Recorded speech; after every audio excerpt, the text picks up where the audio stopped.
किसी ने बड़े ही कमाल की बात कही है, जो इंसान खुद के लिए जीता है उसका एक दिन मरण होता है, और जो इंसान दूसरों के लिए जीता है उसका हर दिन स्मरण होता है।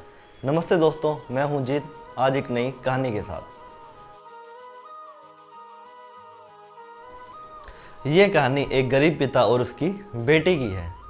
एक गरीब पिता अपनी बेटी को लेकर शहर के सबसे महंगे होटल में पहुंचा, और उस व्यक्ति के फटे पुराने कपड़े पहने हुए थे, और उसकी जो बेटी थी उसकी भी स्कूल की ड्रेस पहनी हुई थी, और उसकी स्कूल की ड्रेस से ऐसा लग रहा था कि जैसे स्कूल से सीधा होटल लेकर आया है। जब अंदर पहुंचे तो वेटर ने कहा, सर आप क्या खाना पसंद करेंगे, तो आपका ऑर्डर बता दीजिए। तो उस व्यक्ति ने कहा, मेरी बेटी के लिए बस एक प्लेट पाव भाजी ले आइए। वेटर ने कहा, सर आपके लिए क्या लाऊं, आप कुछ नहीं लेंगे? तो गरीब पिता ने कहा, मैं कुछ नहीं लूँगा, आज ये पार्टी मेरी बेटी के लिए। मेरी बेटी से मैंने वादा किया था कि अगर उसने 10th क्लास में टॉप किया तो मैं उसे एक शहर के सबसे महंगे होटल में पार्टी दूंगा और एक प्लेट पाव भाजी खिलाऊंगा, इसलिए आप मेरी बेटी के लिए ले आइए, मैं कुछ नहीं लूँगा।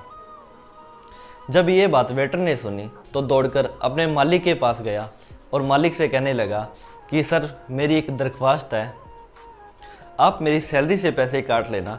मैं चाहता हूँ उस टेबल पर जो बच्ची बैठी है उसके पिता को एक प्लेट पाव भाजी खिलाई जाए, क्योंकि उस बच्ची ने पूरे ज़िले में टॉप किया है।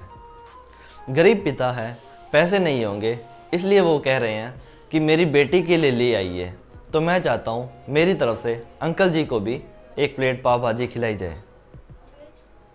होटल के मालिक ने जब ये बात सुनी तो कहने लगे, ये क्या बात कर रहे हो, तुम ऐसे करो उसके पिता के लिए भी पाव भाजी ले जाओ और उसके लिए भी एक प्लेट पाव भाजी ले जाओ, पैसे मत लेना, और 2-3 पाव भाजी की प्लेट पैक करवा लेना, और 2-3 किलो मिठाई के डब्बे भी ले जाना, और उनसे कहना आज ये पार्टी होटल की तरफ से है।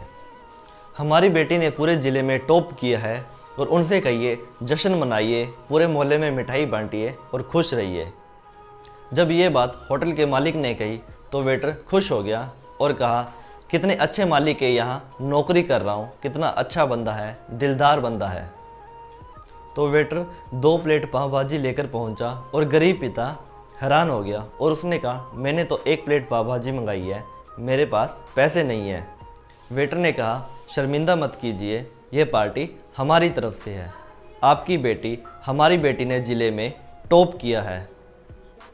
ये मिठाई के डब्बे हैं, 3-4 पाव भाजी पैक कर दी है, ले जाइए और जश्न मनाइए। पिता और पुत्री खुश हो गए, और इस बात को कई साल बीत गए, और कुछ सालों बाद लड़की यूपीएससी की तैयारी करके कलेक्टर बन चुकी थी। किस्मत थी और ऊपर वाले का करिश्मा था कि वो लड़की उसी शहर में कलेक्टर बनकर आ गई।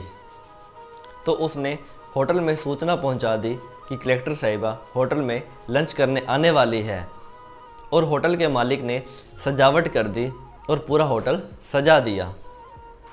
मैम आने वाली है, कलेक्टर साहिबा आने वाली है, ये बात पूरे गांव में फैल गई, और पूरे गांव के लोग, कस्बे के लोग वहीं होटल के पास इकट्ठा हो गए।